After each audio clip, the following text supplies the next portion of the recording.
In 300 yards, slide right onto Causeway, A312.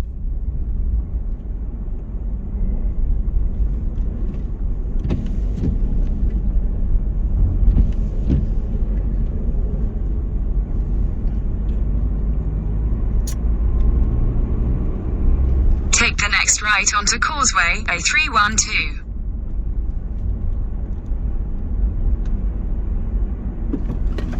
Continue on A312 for 1 mile.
In a quarter of a mile, at Wagoners Roundabout, take the second exit onto the Parkway, A312.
Exit the roundabout onto the Parkway. Continue on the parkway for 1 mile.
In a quarter of a mile, at Cranford Parkway interchange, take the second exit onto the M4 slip road to Heathrow Airport, M25.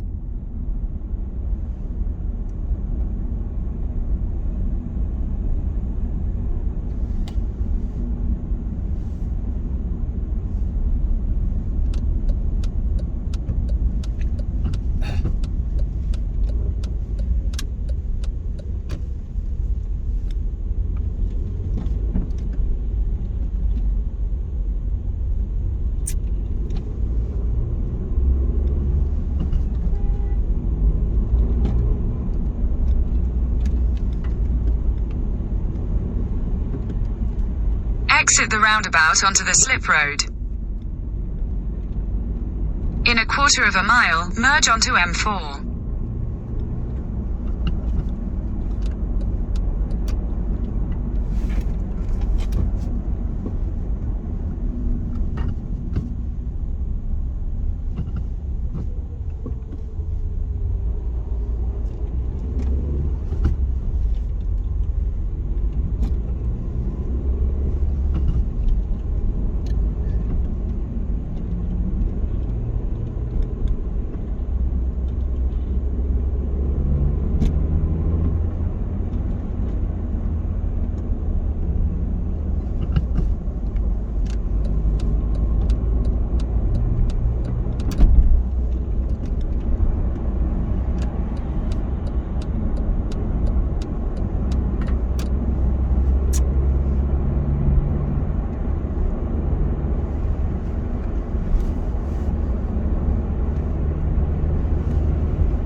Soldiers to blockade the building where Ukrainian troops and some civilians are taking cover.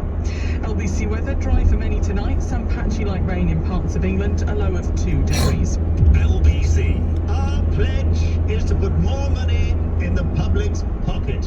What about my household bills? Feeling that cost of living crunch? Labara are here to help. 15 gigabytes of data, EU roaming included, and no annual price rises. All for just £10 a month. Labara, more for less. Change or cancel anytime. Rated excellent on Trustpilot. Buy now at labara.co.uk. MailChimp's customer journey builder has generated on average 4 times more orders for users with a connected store than bulk emails alone, reaching customers with the right message at the right time. And a big part of marketing a small business is nailing that timing. You can get orders from cart abandoners, birthday handlers, or even first timers. Sign up today at MailChimp.com. That's the soothing sound of a barbershop quartet that have found the better way to buy a quality car from Kazoo. All Kazoo cars pass a thorough 300-point inspection, come with a 90-day warranty, roadside assistance, and a 7-day money-back guarantee. That's 1 whole week to make sure they love it.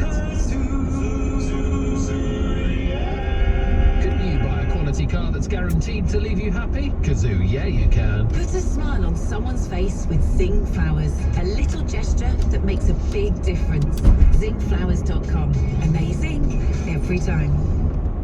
Leading Britain's conversation, LBC, tonight with Andrew Marr. And the time is 6:34. Last night, Emmanuel Macron and Marine Le Pen clashed in the French presidential television. In a quarter of a mile, keep right to stay on M4. Mr. Macron should win this weekend's election. But what does a potential second term for him look like? Anne Genetet, the French MP for La République En Marche, serving as a member of the French National Assembly since the 2017 elections, represents the 11th constituency for French residents overseas. Keep right to stay on M4. Can I ask you, first of all, your reflections on the debate itself? By British standards, this was a very... Continue on M4 for 2 miles. And French voters appear to have given President Macron the thumbs up afterwards. His margin seems to have widened a bit. Now, I spoke to people in your party a little while ago, or close to your party, about a week ago, and there was a lot of nervousness that Marine Le Pen was quite close, was too close for comfort. Has that nervousness, by and large, now dissipated?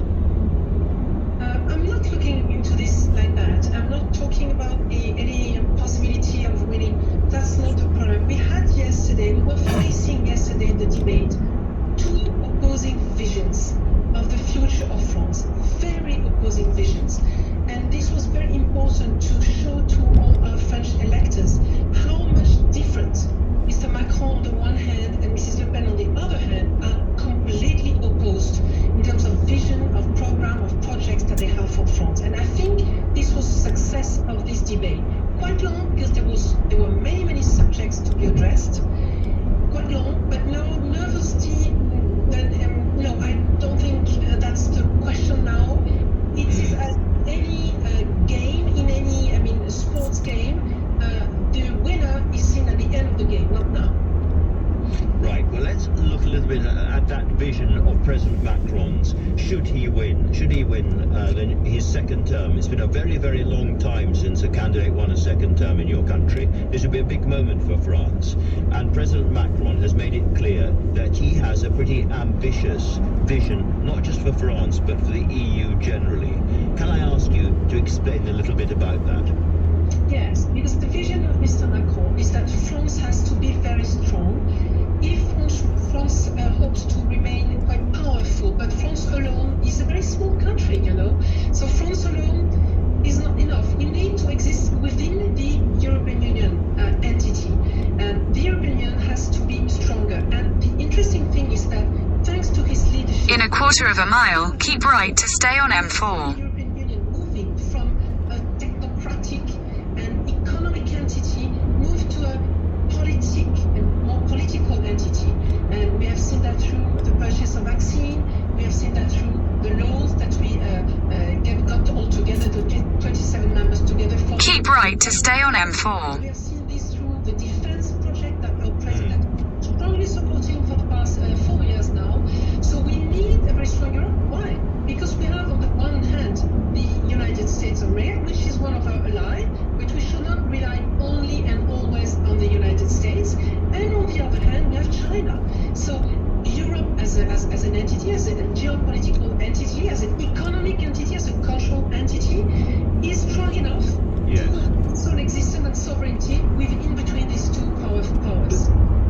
Without bandying words and phrases around, this is an evolution towards the kind of genuine superstate that people in Britain who voted for Brexit fear. So this is the evolution they predicted and is now happening. Can I ask you, if the EU becomes in effect the European leg of NATO, where that leaves Britain? I will leave that to Britain, to Great Britain to decide where this leaves you. But to me, Great Britain is still an ally, definitely. It is a nuclear deterrent ally. Within the NATO alliance, we are all together, and I think we all together have the same objective of making sure that Mr. Putin is where he is. And I think when Mr. Putin wants to destabilize our democracies, this means altogether any democracy in Europe, but also Great Britain. So I think we have the same goal altogether. Just make sure that we can exist facing Putin. There has been a big difference in terms of sort of rhetoric, at least, and approach to Putin in the last few weeks or so. Boris Johnson much more pugnacious in what he's been saying. President Macron having these very long and repeated conversations with President Putin to try to find a way through this, some kind of peace arrangement or whatever. Now, we get the impression here that after what's gone on in Bucha, after what's gone on in Mariupol, President Macron has rather lost patience with those negotiating conversations with President Putin. Is that right? Lost patience? Maybe not, but definitely he has said that it's quite tough and difficult to talk with Mr. Putin, even if we still need to keep a dialogue in between, but the dialogue is quite difficult, and he has clearly a goal. His goal is very probably linked to May the 9th, where the Federation of Russia usually celebrates the end of the Nazi regime, and that's the problem that we are facing now. So Mr. Macron is clearly not naive at all. He has always tried to keep a link, a kind of dialogue. In 2 miles, at junction 6, take the A355 exit to Slough Central. The calls to retrieve from Ukraine and to find a peaceful solution. Clearly, at the moment, that's not the decision of Mr. Putin. He has this May 9th in mind, and it is now that this is also the reason why Mr. Macron has literally reduced the rhythm of the discussions with Mr. Putin. And Sheraton, thank you very much indeed for joining us and talking to us this evening. Greatly appreciated. Thank you. Now, one of the reasons the French election matters so much is the potential impact on the war in Ukraine, as I've just been saying. You may have seen at the start of the week, a former British soldier was paraded on Russian state television after being captured in Mariupol. Sean Pinner, who is 48, had been fighting alongside Ukrainian Marines when he was taken prisoner. He served in the Royal Anglican Regiment for many years and completed several tours, including with the United Nations in Bosnia. What I can now tell you is that before he was captured in Mariupol, he was talking to LBC's reporter Charlotte Sullivan, who joins me now. Charlotte, what did Sean tell you?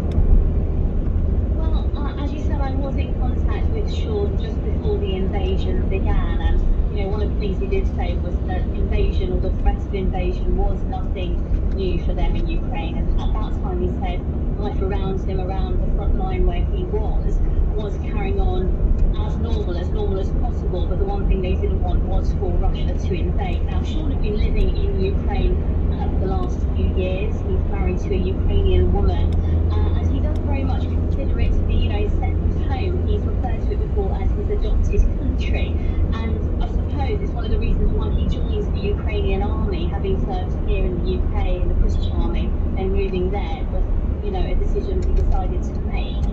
So he's a kind of double patriot, right? He's in a quarter of a mile, at junction 6, take the A355 exit to Slough Central. I know that he has been referred to as a mercenary, but very much not the case. He was already living there.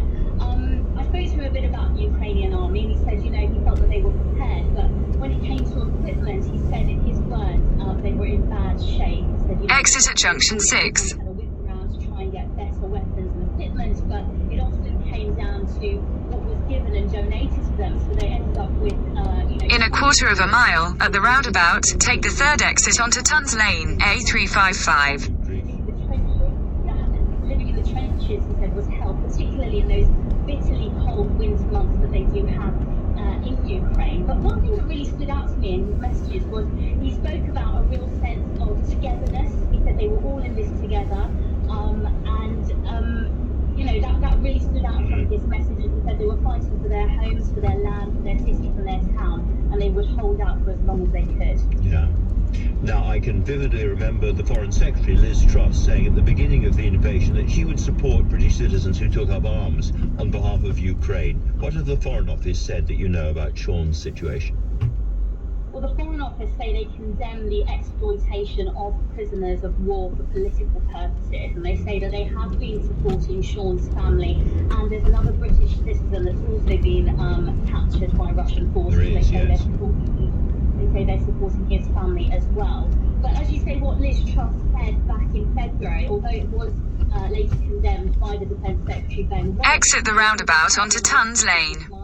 It's going to be playing on, Sean's friends and family's minds. They're going to be wondering what our government is now going to do for British citizens who did take up arms and have found themselves in a dangerous situation. Because very briefly, Charlotte, there has been talk of a prisoner exchange between the other man concerned, Aidan Aslin, and Sean in return. In a quarter of a mile, turn left towards Sippenham Lane. How likely is that to happen?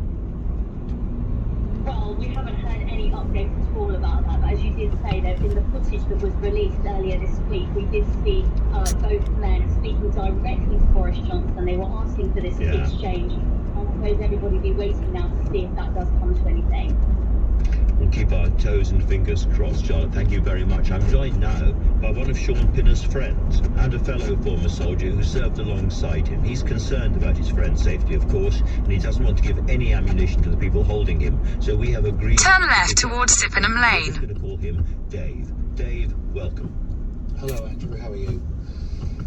Well, I'm very well, but thank you for joining us.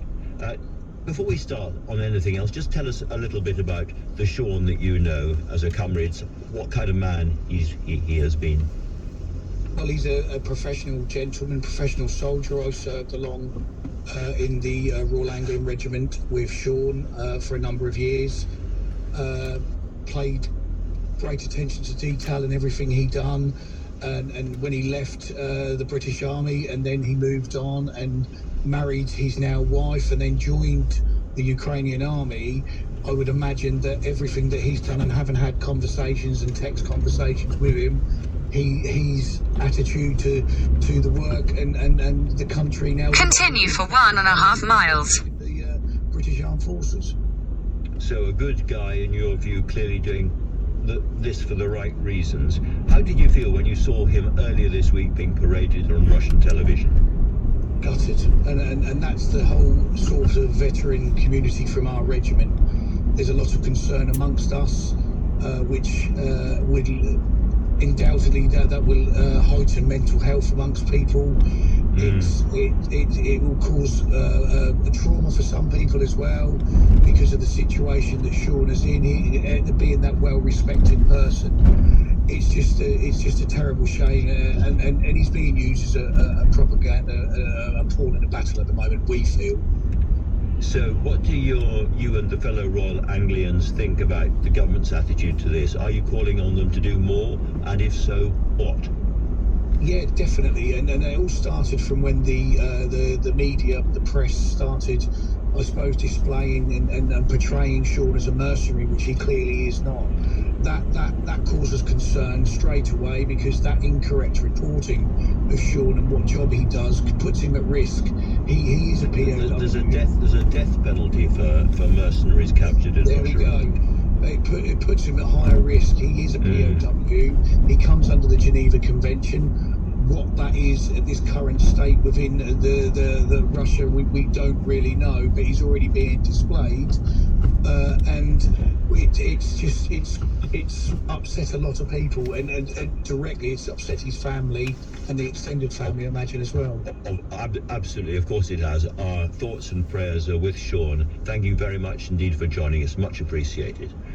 Now then, coming up, I'm going to be joined with two of the most experienced political commentators in the lobby to discuss the big stories of the week, and big they have been. The time now is nearly 6:47.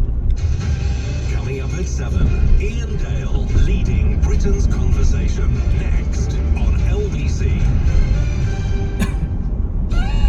It's time to celebrate this April with a new offer every day only on the McDonald's app. That's 30 days, 30 plays. Download the app and tap to play for today's offer.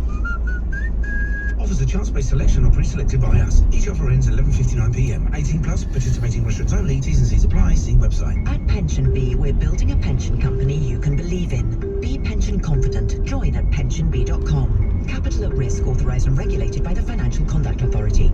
Many people struggle with loose and missing teeth. Often their dentist has told them nothing can be done. Let the TDC team restore your teeth, your smile and your confidence with our award-winning Smile in a Day dental implant treatment. Book your consultation today. Visit smileinaday.co.uk. At Free Now, we're best known for our taxis, but actually we're the mobility super app with more ways to get around. Travelling around London has never been easier. So you can step on it with e-scooters, get motoring this afternoon with private hire cars, or live life in the cycle lane with e-bikes. And just like always, if you need a taxi, all you do is tap and go. Free Now.